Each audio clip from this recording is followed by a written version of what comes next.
vamos então dar continuação à nossa série.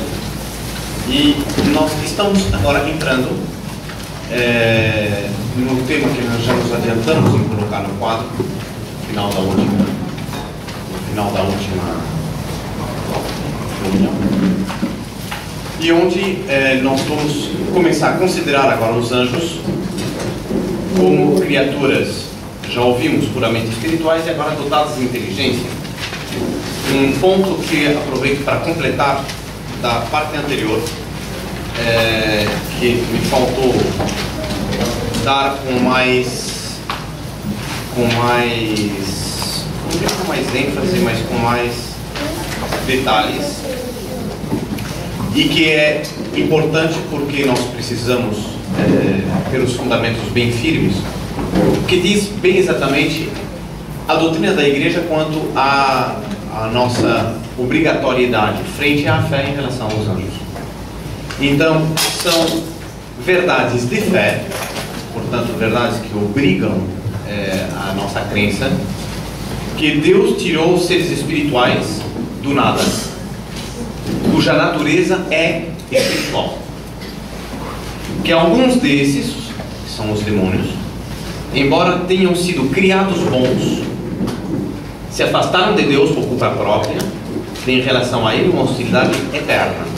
Isto é dado de fé, portanto não se pode negar a existência do demônio. Muito embora do que o demônio não foi criado tal por Deus. Muitas vezes me tem perguntado, mas padre, então quer dizer que Deus criou os anjos e os demônios? E se, claro, os demônios, enquanto existem, foram criados por Deus, mas não enquanto demônios.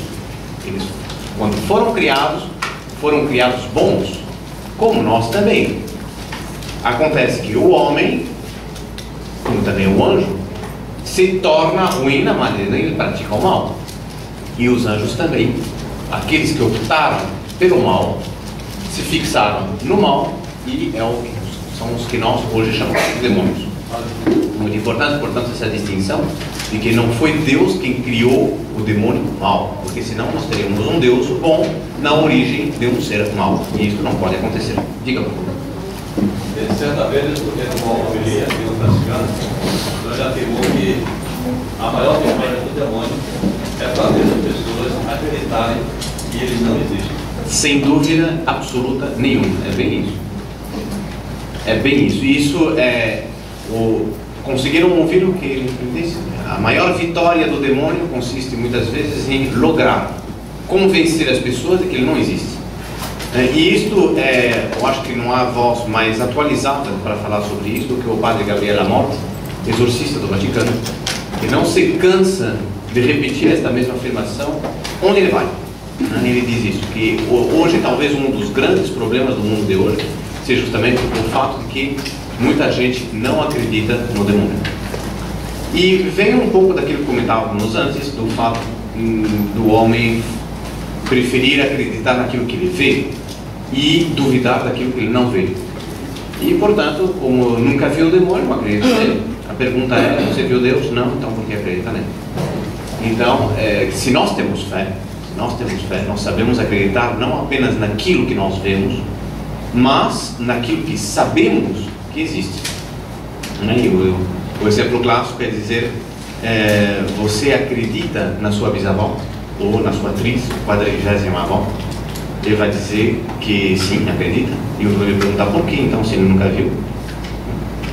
Então, nós, pela razão, por isso é um dom que nós devemos agradecer a Deus, ter recebido a razão, pela razão chegamos ao conhecimento certo de certas coisas que nós não vemos, entre as quais o demônio, sem dúvida. E continua então, verdades de fé também, que esses demônios têm, por causa do pecado de Adão, um certo domínio sobre os homens, e que, portanto, a missão secundária dos anjos é a proteção dos homens e o zelo pela sua salvação. Isso são verdades de fé, são verdades, portanto, que nós encontramos todas nos principais fundamentos da nossa religião.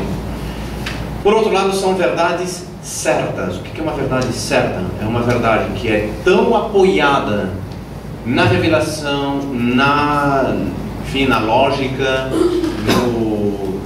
no parecer daqueles grandes homens que nos precederam com o sinal da fé, os apóstolos, etc., que é sumamente temerário negá-las ou duvidar delas. Não, portanto, não afeta diretamente a nossa pertencência à Igreja Católica, mas seria sumamente temerário alguém levantar-se contra elas, por causa do peso que este ensinamento encerra em si, né? Todo o cabedal de argumentos que existem por trás. Negar a verdade conhecida como tal, sim. Então, são verdades certas que Deus destinou os anjos a um fim sobrenatural, a visão beatífica, lhes deu a graça santificante para atingi-lo. E, portanto, são filhos de Deus, né, como se perguntava.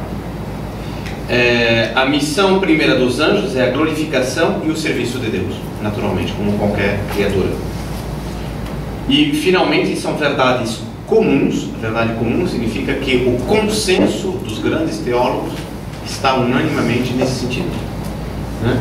Que são verdades comuns, que os anjos são por natureza imortais,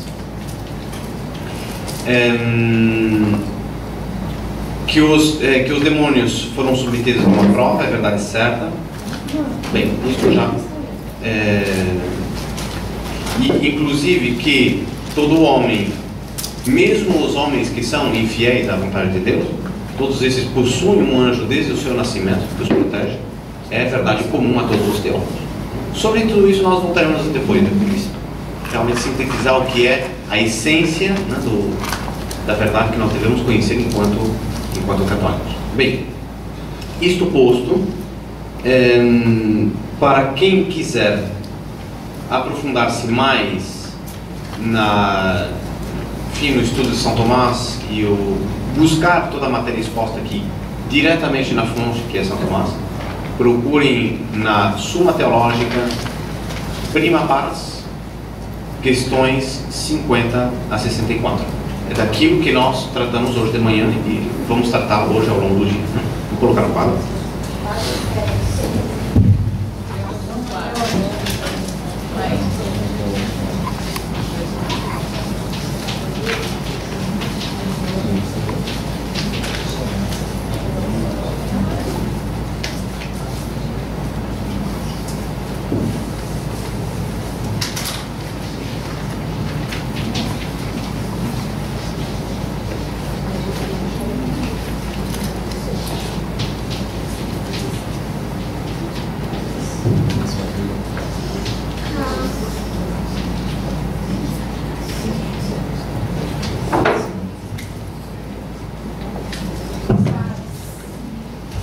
Prima Pars, primeira parte, questões, question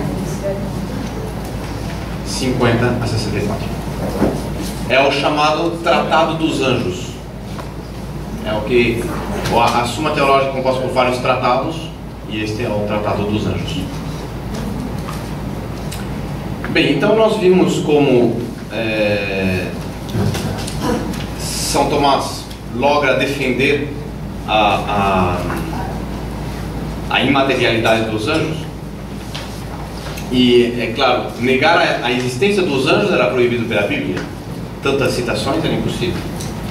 Então, pôde-se por algum tempo tentar fazer deles seres corpóreos, mas os textos sagrados que convidavam a fazer deles espíritos puros eram demasiados para que esta tese pudesse de fato triunfar.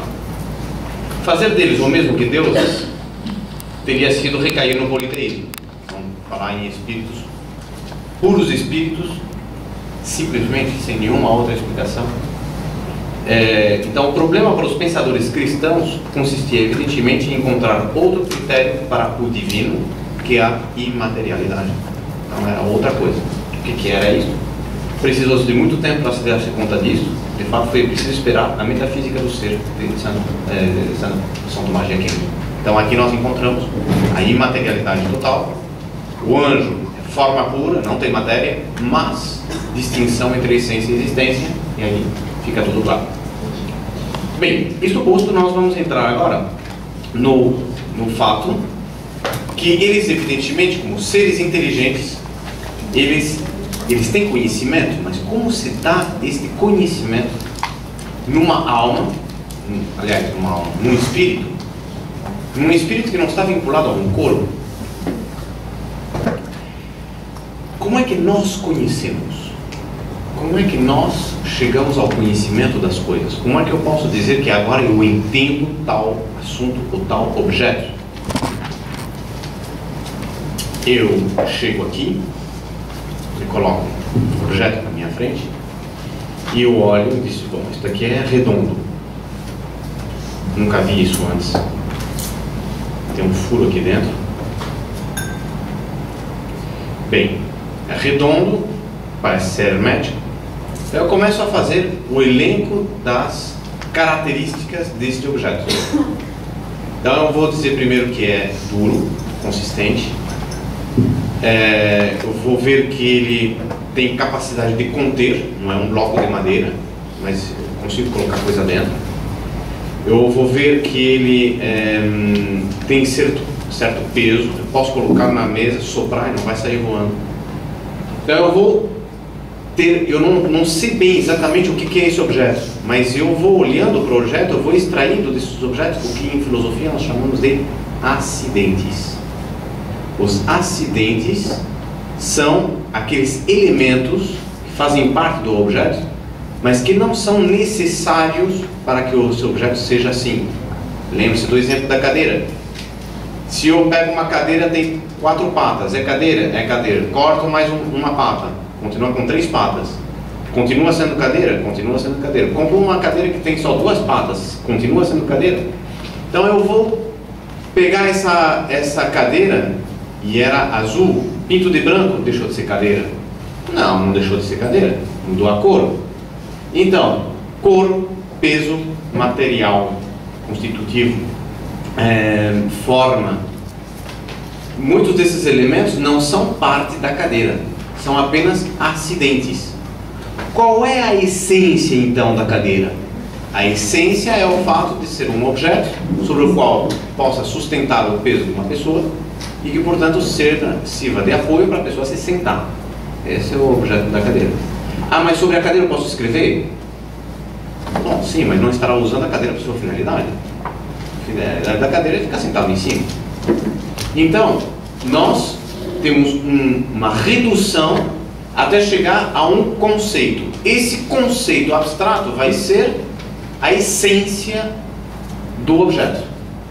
Qualquer outro detalhe com o qual eu possa enriquecer este objeto serão meros acidentes.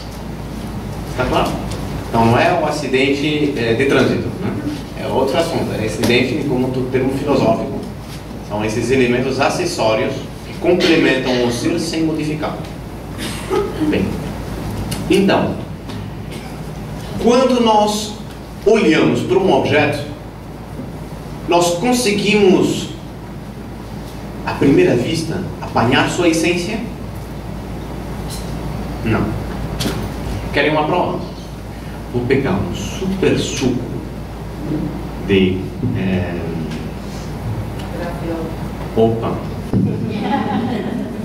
super suco de graviola. E dentro desse suco de graviola eu vou colocar uns 10, 15 gramas, só não mais que isso, só 15 gramas de cianureto de potássio. Só isso. Muito pouquinho. Mistura bem. A cor é de graviola, o gosto de graviola, o cheiro de graviola, o líquido, a textura é de graviola, tudo é graviola, só que tem alguns 15 gramas de cianureto de potássio. Vai fazer bem para a saúde, doutor? Não vai? Mas o pior qual é? O pior é que de repente eu vejo, nossa, maravilha, o suco de graviola, tomo. Por quê? Porque os meus sentidos não me falam de cianureto de potássio. Então eu vou pegar, cheirar graviola. Ou seja, as coisas eu as conheço pelos seus acidentes. Não conheço as coisas pela sua essência.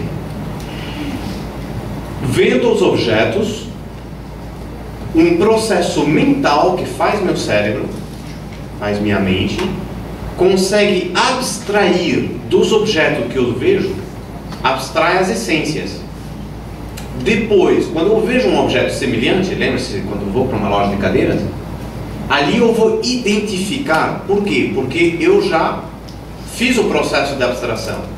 Uma vez que eu fiz esse processo de abstração, eu tenho o conceito sem os acidentes. Quando eu vejo acidentes semelhantes, eu sei reconhecer e identifico a substância, identifico a essência. Correto? Portanto, o meu processo de pensamento, de conhecimento, é por meio da abstração. Ora, acontece que o único meio que eu tenho para aceder aos acidentes, aliás, para aceder aos objetos, é através dos meus sentidos. E é por isso que eu não consigo ver a substância das coisas, porque eu vou tomar contato com os objetos através dos sentidos, e os sentidos só me vão trazer elementos referentes aos acidentes. Então eu vou ter que processar todos esses acidentes que mexeram pelo olhar, pelo ouvido, pelo tato, pelo olfato, etc. Eu vou juntar esses elementos e é dentro da minha cabeça que eu vou fazer o processo que vai estabelecer, vai permitir entrar em contato com a essência, conhecer a essência das coisas. Bem, consequentemente, se os sentidos são tão importantes para o homem conhecer, torna-se muito difícil para nós entender como é que um anjo que não tem sentidos, não tem vista, porque não tem olhos, não tem ouvido, porque não tem orelhas, etc. Como é que ele pode chegar em contato com a realidade? A gente diria, coitado, é um ser completamente cortado da realidade, incapaz de comunicar-se com a realidade. E, portanto, também incapaz de conhecer. Por quê?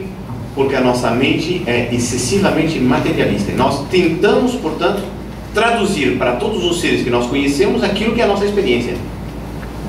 Se eu, sem mão, não consigo pegar, penso que automaticamente quem não tem a mão não consegue fazer nada. E, portanto, os anjos são radicalmente impotentes de qualquer ação e de qualquer conhecimento. Correto? Então, como é que nós conseguimos escapar deste dilema e como é que conseguimos entender a coisa bem? O anjo, na realidade, ele conhece diretamente na sua inteligência, graças àquilo que remonta à época de Santo Agostinho, graças às espécies infusas. O que são as espécies? Muito simples, esses conceitos que a gente tem das coisas. O conceito que eu tenho, então, a ideia de homem, ou melhor dito, humanidade, né? Por mais que eu tenha andado muito na rua, nunca cruzei com a humanidade, nunca cruzei com a vegetalidade, nunca cruzei com a cachorricidade. Sempre encontrei cachorros, homens, seres, tá bom, mas nunca encontrei uma essência. Claro, a essência é um conceito, o conceito está aqui dentro. Todos nós temos esses conceitos. Esses conceitos são, Agostinho chama de espécies ou espécies. Eu não quero utilizar a palavra espécie em português, porque a gente vai pensar imediatamente naquilo que a gente já conhece como espécie. Então não vamos falar de espécie, vamos falar de espécie. Então, as espécies são esses conceitos que nós temos na mente. Esses conceitos, o homem, ele, à medida que vai crescendo, vai enriquecendo sua mente com espécies novas. Porque ele vai conhecendo objetos, e eu que nunca tinha visto um copo, de repente me apresenta uma coisa, eu analiso todos os acidentes, alguém me ajuda, me diz, não, isso aqui a gente coloca água dentro, ah, perfeito, ajuda para beber, então isso aqui é copo, também. Adquiri uma nova espécie. Essa nova espécie povoa a minha mente com mais alguma coisa. Daí a importância de estamos lendo, estudando, a gente vai povoando a cabeça com mais conceitos. Vai sendo capaz de pensar melhor, porque pensa mais profundamente e pensa mais completamente. Então, essas espécies nós adquirimos pela experiência. Quando a gente fala de uma pessoa com muita experiência, é justamente porque ela, entre outras coisas, se enriqueceu a cabeça com muitos conceitos. E vejam só a superioridade do anjo. Na hora que o anjo é criado, Deus infunde na alma do anjo as espécies todas que já foram criadas. É como se o anjo nascesse com uma gigantesca biblioteca dentro da cabeça. Ele já conhece todas as espécies criadas. Tudo aquilo que é parte da natureza, tudo no anjo é inato. Inato, ou seja, ele nasce com. E isto, diz o São Tomás, numa frase bonita, ele diz que dentro da mente de Deus,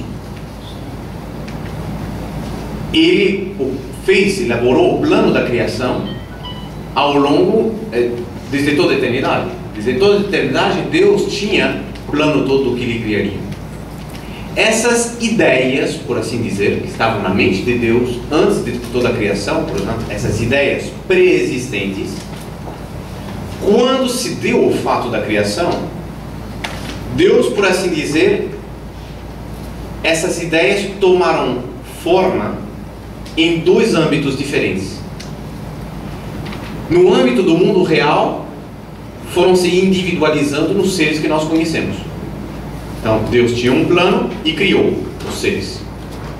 Ao mesmo tempo, essas mesmas ideias, Deus ia colocando dentro da mente de todos os anjos. Mas essas mesmas ideias, por assim dizer, procederam, segundo a expressão de São Tomás, procederam nos seres reais e na mente dos anjos. De maneira que quando a criação ficou completa, os anjos conheciam tudo a respeito da natureza, não a respeito do sobrenatural, mas a respeito da natureza, conheciam tudo a respeito de todo o criado. Então, o anjo, por assim dizer, não existe escola para anjos. Escola angélica não tem banquinho de escola, o anjinho vai aprendendo, vai educando, tem um anjo mestre, não tem nada disso. O anjo já nasce com todo o conhecimento natural de tudo quanto existe. Bem, diga. Adão também não nasceu. É uma coisa que eu não sei responder com toda certeza. O que tenho na lembrança é que o que ele teve em matéria de conhecimento era tudo que convinha a ele enquanto homem, o que não quer dizer que seja necessariamente todo criado, como é o caso do anjo. Qual é a razão disto? É que os anjos teriam necessidade deste conhecimento para o cumprimento de seu fim próprio, que era o governo de todas as coisas materiais. Isso nós vamos ver já amanhã. O governo, como os anjos governam a criação, nós vamos ver amanhã. Então, nós temos uma imagem que possa nos ajudar a entender a distinção entre a mente de um homem e a mente de um anjo, recém saído das mãos de Deus. O homem seria mais ou menos como uma tábua rasa, sobre o qual a gente vai ter que colocar os objetos. O anjo é mais ou menos como um espelho, que reflete todos os objetos que já existem, e reflete na maior perfeição possível. Está claro a diferença? Me parece que esse exemplo ilustra muito bem essa ideia. E, portanto, tudo quanto existe naquela sala se encontra espelhado naquele quadradinho de vidro que está na parede. Mas tudo ali está perfeitamente representado, com todo o luxo de detalhes, sombras, etc, etc, etc. É realmente um retrato total da realidade, né? O espelho é isso. A gente precisaria retificar dizendo que o espelho ainda reflete a imagem ao contrário, né? No caso do anjo é uma coisa perfeita, um reflexo perfeito. Bem, a respeito de Deus, então, se o anjo conhece tudo quanto existe, ele tem também dentro de si a imagem de Deus, o conhecimento de Deus? Não.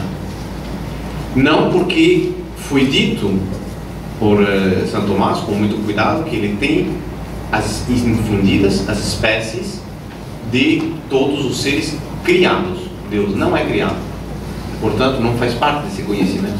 E sobretudo porque o conhecimento de Deus é algo tão infinito que não cabe numa mente humana, não cabe numa mente angélica, só cabe na mente de Deus. Não podemos conhecer aspectos de Deus, mas nunca poderemos conhecer a Deus inteiramente, completamente. Portanto, nunca poderemos possuir a espécie, por assim dizer, de Deus. Se alguém conseguisse, algum ser conseguisse possuir o conceito absoluto de Deus, seria um outro Deus. Na visão beatífica, a gente conhece parcialmente, então. Segundo a expressão de São Tomás, totus sed non totaliter. Todo, mas não inteiramente. Eu vou lhe dar um exemplo. Todos veem esse relógio. Todos estão vendo. Alguém não está vendo esse relógio?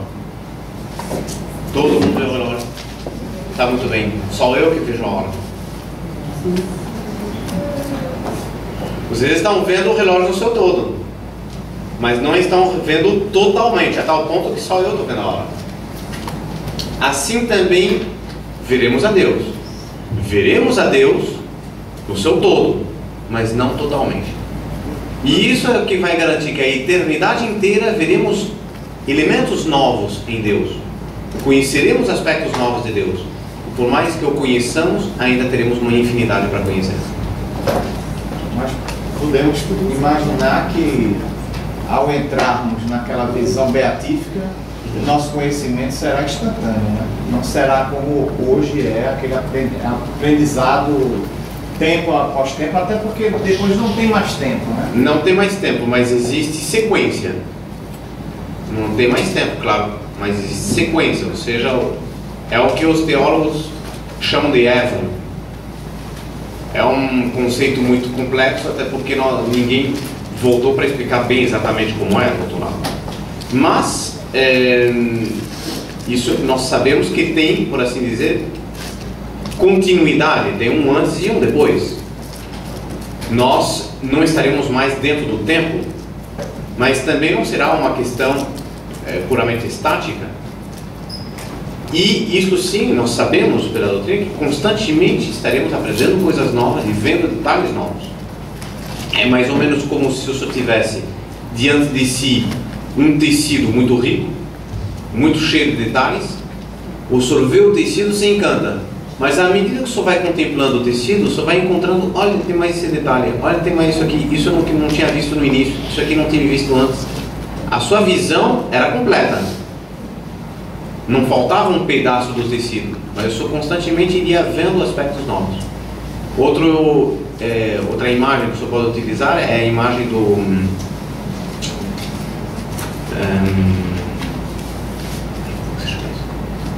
aquele que a gente vai girando, caleidoscópio. O caleidoscópio, ele é um material que, na sua essência, são sempre aqueles mesmos materiais. Às vezes que a gente gira, a gente forma uma figura diferente. E nunca esgota. Eu nunca consegui repetir duas figuras iguais. E olha que eu girei bastante. Mas, por isso, a gente vê que se isso acontece nas coisas naturais, incomparavelmente mais nas coisas sobrenaturais. Não sei se responde a sua pergunta. Bem, então,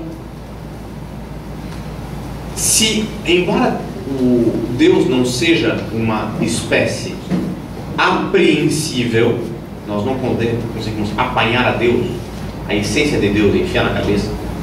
Por mais que a gente estude, nós não conseguimos. Conhecem a história de Santo Agostinho, enquanto ele estava refletindo a respeito da Santíssima Trindade, disse: não, mas como é possível? É um Deus, são três pessoas, mas é um só Deus, não pode ser. E ele está refletindo, e muitas vezes,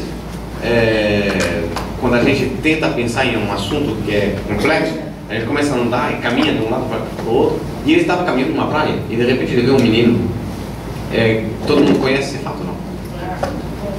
E o menino vai abrindo um buraco na areia, e com um baldezinho ele vai para a onda, pega um balde de água de mar e joga dentro do buraquinho de areia. Depois ele volta para o mar, pega mais um baldezinho e traz. E Santo Agostinho, preso nas suas elucubrações metafísicas, se distrai um instante com aquilo, etc. Ele estava com a cabeça em fogo com esse assunto. E ele disse, não é possível, e como é que não é? E disse, esse idiota desse menino, ele não se dá conta, como é que ele vai conseguir enfiar o que ele está fazendo ali? Ele não se dá conta, cada vez que ele coloca um balde, a água depois volta, né? Óbvio, coloca o balde na areia, a água volta imediatamente de onde veio. O que está querendo fazer com isso? Ó, menino, vem cá, o que você está fazendo? Muito simples, estou pegando o mar inteiro e jogando nesse buraco. Você não se dá conta? Você colocou aqui, volta imediatamente, uma besteira, uma bobagem que você está fazendo. Você nunca vai caber o mar dentro desse buraco de areia. E o menino se volta para ele, pois assim também, Agostinho, o mistério da Santíssima Trindade nunca caberá na tua cabeça. Desapareceu. Terá sido um anjo, imagino. O fato concreto é que aí ele entendeu que, por mais que a gente se esforce, algumas coisas, muitas coisas, coisas belas, descobriremos e veremos. Muitas outras simplesmente pertencem à grandeza de Deus e não nos pertence à nossa pequenez investigar sobre isso, e menos ainda duvidar sobre elas. Mas, portanto, embora os anjos não possam conhecer diretamente a Deus dentro da sua natureza, vejam bem que nós estamos estudando a natureza do anjo e não o anjo com o auxílio da graça. O anjo, na sua natureza, ele é capaz de ter uma noção, certo conhecimento de Deus, observando o que de manhã chamávamos a assinatura do quadro. Porque como ele conhece as essências de todos os objetos criados, olhando para eles, ele consegue identificar a marca de Deus nesses objetos. Conhecendo toda a vastidão enorme dos parentes. Uma vez cruzando os Pirineus, fomos no meio de um mato lá, e tinha um indicador assim, mel caseiro. Vamos lá, tem que parar. Fomos lá ver, etc. Um senhor que estava lá e viu que a gente se interessava, começou a mostrar. Entramos na sala, uma sala mais ou menos assim, desse tamanho, um pouco mais, menor talvez. E dentro da parede ele tinha feito um buraco. Ele tinha uma das janelas, ele tinha, enfim, inutilizado aquela janela. Ele tinha colocado um cubo enorme de plástico transparente, de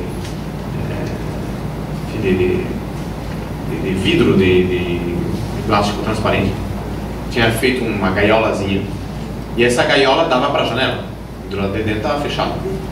E ele tinha colocado abelhas lá dentro e elas tinham feito uma colmeia dentro daquela caixa, utilizando a parede da caixa como sendo a parede da própria colmeia, de maneira que a gente olhando dentro da casa, olhando para aquilo, nós tínhamos uma ideia bem exata de toda a estrutura interna de uma colmeia. Viam-se as abelhas passando de um canto para o outro, o depósito, o lugar onde estavam os ovos, a reserva do mel, etc. Via toda a estrutura, o funcionamento das abelhas.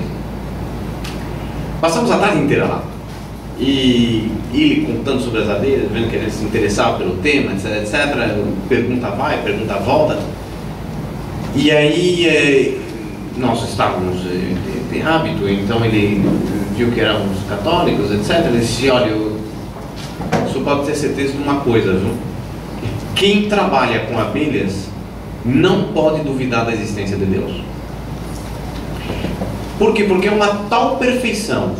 Quem for depois, quem tiver curiosidade, posso até contar os detalhes, mas é impressionante o que é a perfeição da vida das abelhas.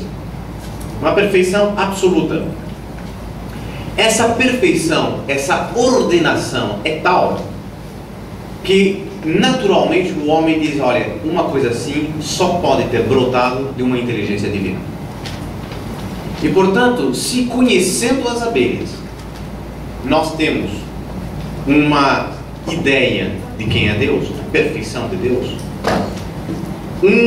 alguém que estudasse as abelhas, os passarinhos, os vulcãos, os astros, as formigas, o homem, né? Quem é médico sabe qual é a perfeição do corpo humano, uma coisa impressionante. Tá bom, detrás de tudo isso nós vemos no fundo como utiliza a fórmula, São Tomás, se não me engano, que utiliza essa fórmula. Ele diz que todo objeto criado, todo ser criado por Deus é como que uma palavra de Deus dirigida a nós sobre quem Ele é. Porque por assim dizer, cada objeto que sai das mãos de Deus traz a marca dele e nos ensina algo a respeito de quem Ele é. Ora, imagine um ser que tudo quanto saiu das mãos de Deus existe também na sua mente em estado de perfeição. Qual é o conhecimento extraordinário, do ponto de vista natural, que este ser teria de Deus? Esses são os anjos. E aí a gente vê a extraordinária superioridade que eles têm, a mente privilegiadíssima que eles têm e os dons que Deus deu à natureza deles. Ora, essas espécies, esses conceitos que existem na mente dos anjos, são conceitos que não são todos idênticos, não são cópias iguaizinhas todas, como uma espécie de copo fabricado em série, cada um leva um para casa. Não é assim. Na realidade, as espécies variam de acordo com a capacidade maior ou menor do intelecto de cada anjo. Nós podemos ver isso numa aplicação da nossa própria vida. Se eu for falar em leis da ressonância harmônica, quem for teórico músico vai saber do que eu estou falando. Quem for músico, mas não souber teoria musical, talvez adivinhe mais ou menos por onde vão os tiros. Quem nunca tocou instrumento, talvez nem suspeite daquilo que eu estou falando. Correto? Então, assim também, nem todos os anjos conhecem tudo igual do mesmo modo. Alguns anjos que têm um intelecto mais fortalecido vão compreender mais aqueles conceitos do que outros, vão aproveitá-los melhor. E esses, portanto, vão ter um conhecimento mais perfeito a respeito das coisas que os anjos menores, por assim dizer, que vão menos alto, por assim dizer, que têm uma capacidade inteletiva menos desenvolvida. Esses não vão conseguir extrair tanta informação ou enriquecer-se tanto com os conceitos que lhes foram dados. Está bem claro não sei se eu estou sendo teórico demais. Se quiserem que eu explique melhor, estejam à vontade. Diga. Existe uma explicação para Deus criar anjos com diferentes capacidades intelectuais? A razão pela qual os anjos têm uma graduação de capacidades intelectuais provém da mesma razão pela qual nós aqui não temos a mesma fisionomia.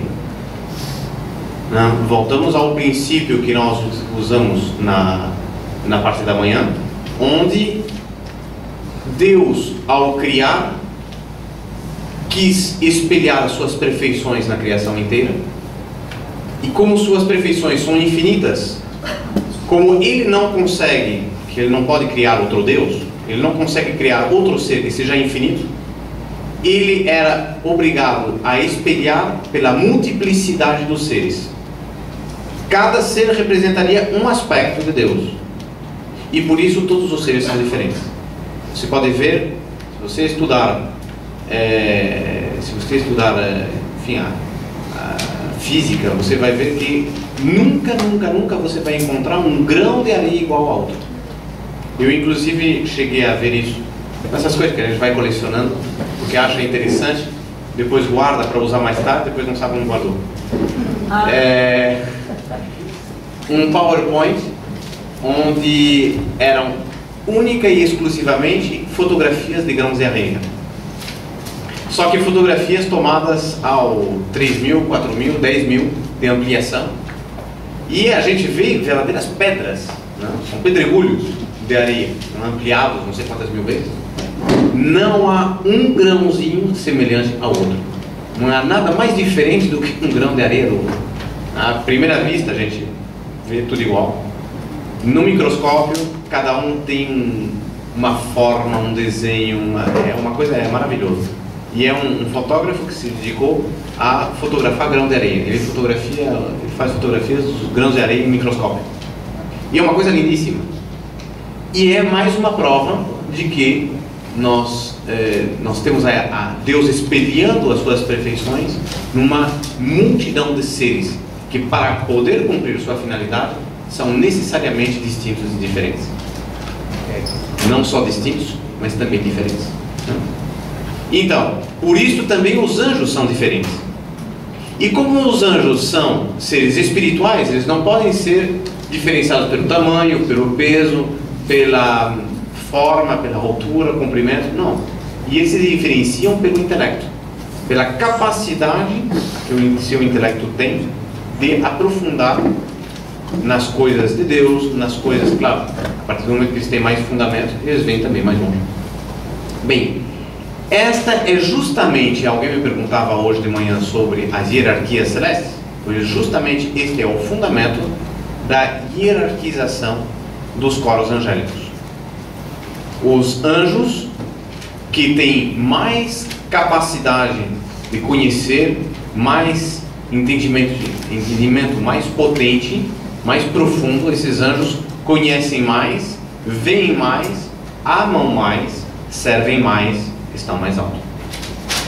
E daí nós temos então a hierarquia, que segundo a tradição mais estabelecida na igreja, seriam de 9 coros, desde os serafins até os meros, colocar entre aspas, meros anjos. Esses anjos, segundo a tradição de São Gregório, os anjos estariam, enfim, quanto mais próximo de Deus, mais a sua finalidade está exclusivamente em servir e adorar a Deus. Os anjos inferiores, que vai descendo, os anjos dos coros mais abaixo, já não só servirão a Deus, mas terão também algumas aplicações, algumas funções práticas. E por isso São Gregório nos alerta, dizendo que quando a gente fala em anjo, nós não falamos na sua essência, mas apenas na sua missão. Porque anjo quer dizer mensageiro. Angelos quer dizer mensageiro, aquele que traz a nova. E o anjo só é mensageiro quando ele traz aos homens alguma mensagem. Claro que veremos no terceiro dia como é que os anjos são intermediários entre Deus e os homens. E nesse sentido cumprem seu papel de mediadores e de anjos propriamente ditos, mensageiros, tanto nós junto a Deus, levando as nossas orações, quanto mensageiros junto a nós, trazendo as inspirações que vêm de Deus. Mas isto é apenas um aspecto. Eles são anjos na hora que transmitem a mensagem, mas a essência deles são de serem seres espirituais. Essa é a essência do anjo. E, portanto, a divisão entre anjos, arcanjos, depois virtudes, potestades, dominações, para chegar aos serafins. Alguém perguntava como quer dizer então que os serafins não são anjos? Eu disse, não, espere. Enquanto a natureza, sim, claro. Agora, quando a gente vai falar especificamente do coro dos anjos, aí sim são duas coisas diferentes. Os serafins é o primeiro coro, e é os que estão mais próximos de Deus e unicamente se dedicam à contemplação e ao louvor de Deus, enquanto que os anjos são os que mais atividades práticas têm, por assim dizer. Mais cuidado eles têm, mais relação eles têm com as próprias criaturas. Então, uma consequência deste modo de funcionamento da inteligência angélica é a intuição e a outra a inerrância. É o último ponto da nossa reunião. Quando nós olhamos para um objeto, qualquer objeto, mesmo um objeto conhecido, nós vemos primeiro os acidentes. Nós olhamos para os acidentes, conferimos no nosso intelecto e procuramos o conceito cujos acidentes mais se encaixam com esses acidentes. E por semelhança, identificamos a essência do objeto. Bem, o anjo não, como o anjo não vê, não se interessa tanto pelos acidentes porque já conhece a essência, ele bate o olho e já sabe o que é. Um anjo, por exemplo, nunca se enganaria entre um copo de pura graviola e o copo de graviola com 15 gramas de cianuro. Nunca se enganaria, porque ele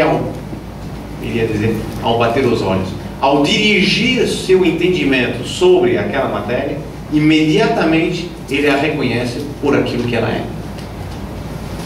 Portanto, é um conhecimento intuitivo, não é um conhecimento discursivo. O discurso do nosso conhecimento é essa relação acidentes, observação dos acidentes, conferição do conceito, identificação da substância. Não, isso não tem no anjo. O anjo identifica a substância diretamente. Diga. Seria da mesma forma que alguns santos, principalmente aqueles místicos que caminharam mais com os anjos e com Nossa Senhora, tal, às vezes tem um conhecimento intuitivo também que descobre determinadas situações da vida das outras pessoas.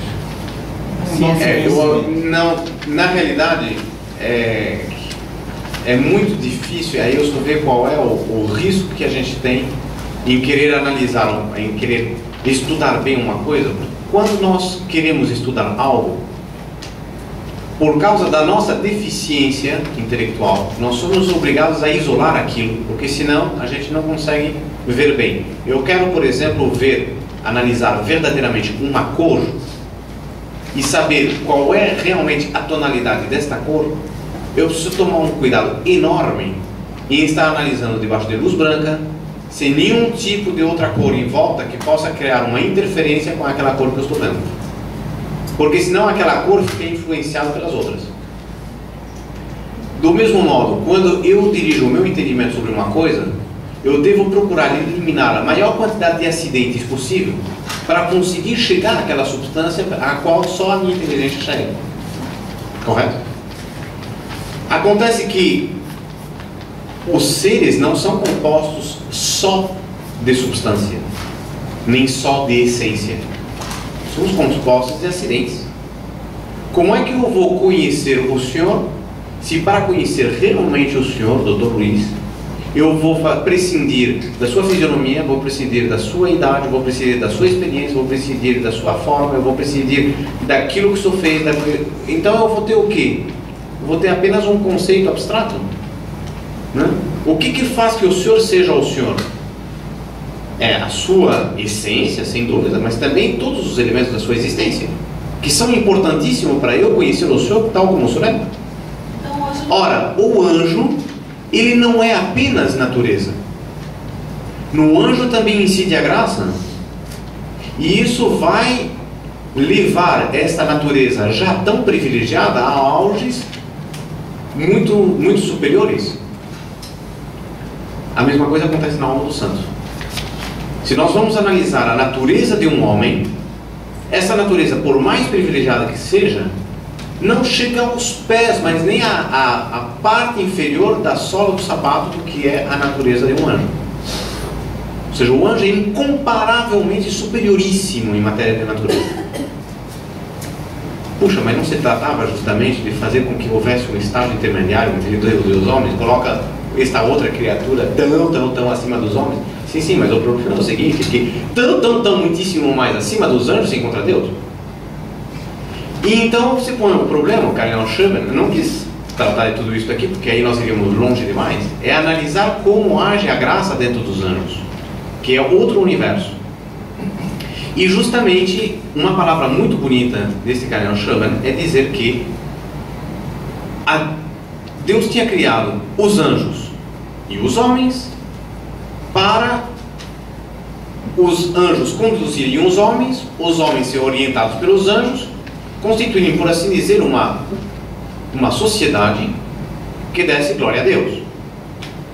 Ora, como é possível sociedade entre seres tão díspares?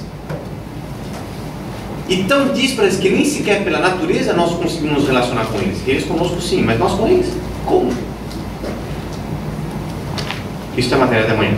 Mas eu vou introduzir um pouquinho, dizendo que a solução está justamente na graça. A graça eleva o ser tão acima da sua natureza que, por assim dizer, essa diferença abismal entre a natureza do homem e a natureza do anjo fica completamente superada pela elevação que os dois têm à graça divina. E nesta elevação nós realmente somos irmãos dos anjos. Irmãos dos anjos porque participamos da mesma natureza, participação criada da vida incriada de Deus, que é a graça. Então, o fenômeno ao qual isso se aplica não é uma ação na natureza humana que é própria à ação angélica. Não é que aquele homem, de tanto crescer, de tanto subir, de tanto sublimar-se, em determinado momento ele age como os anjos. A natureza não passa.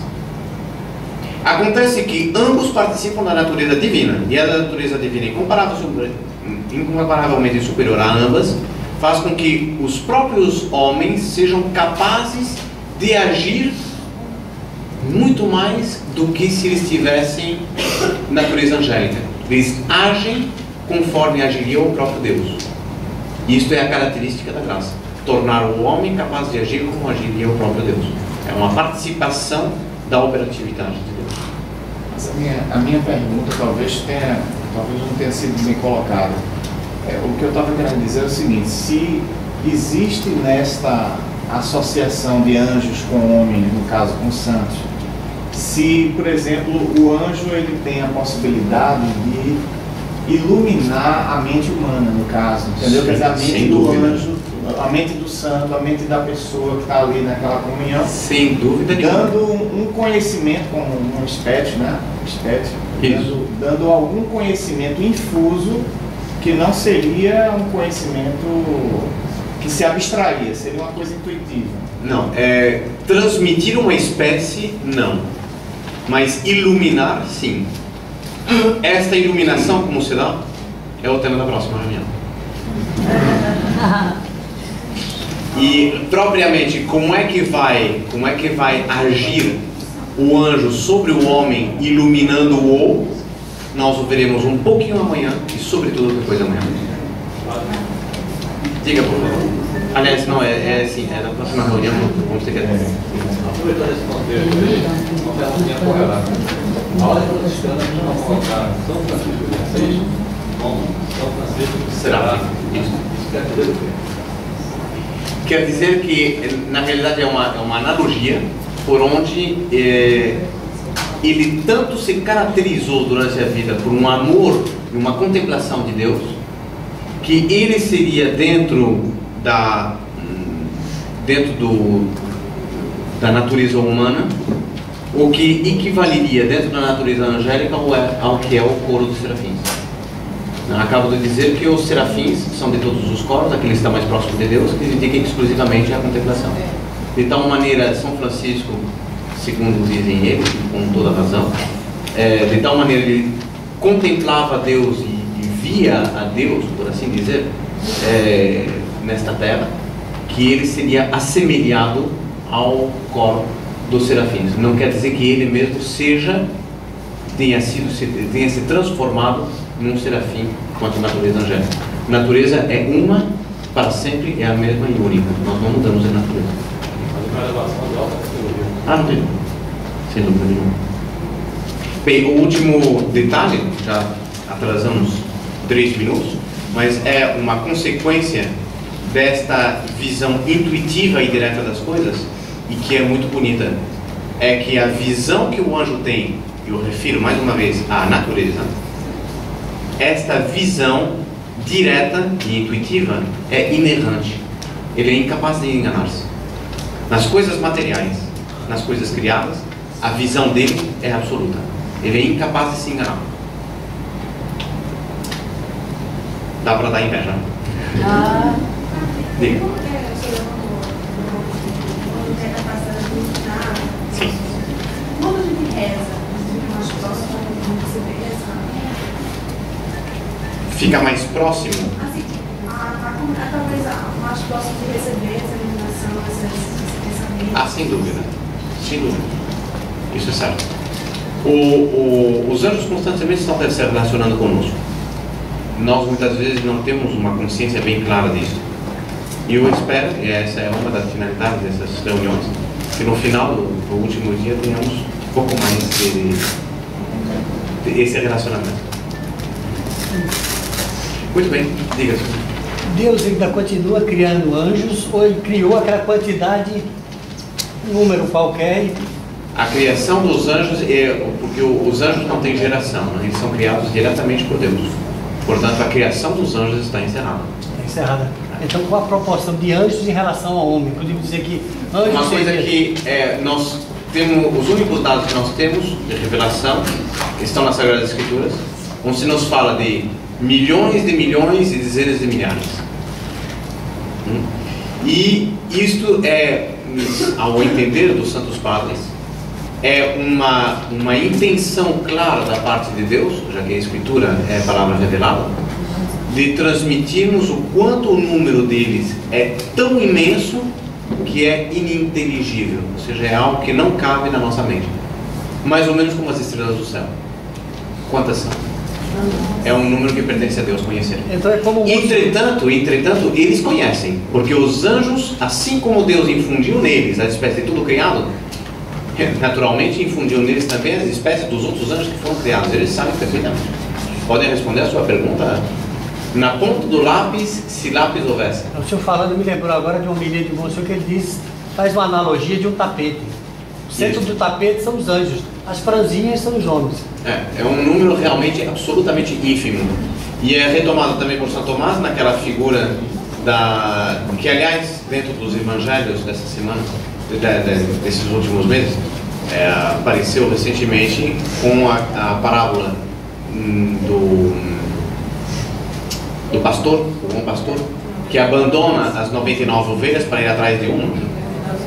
E segundo São Tomás, baseado em Santo Agostinho, diz que esta poderia ser uma linha indicadora de proporção entre o gênero humano, que seria 1, contra 99, que seriam os anjos bons, não os anjos que saíram do céu. Mas os anjos bons seriam em relação à humanidade como 1 contra 99. Muitíssimo mais numeroso. Então imagine que cada um de nós tem no céu 99 anjos para cada um. Graças a Deus, bem cheios, né? Nos encontramos daqui a 15 minutos para a continuação na última reunião de hoje.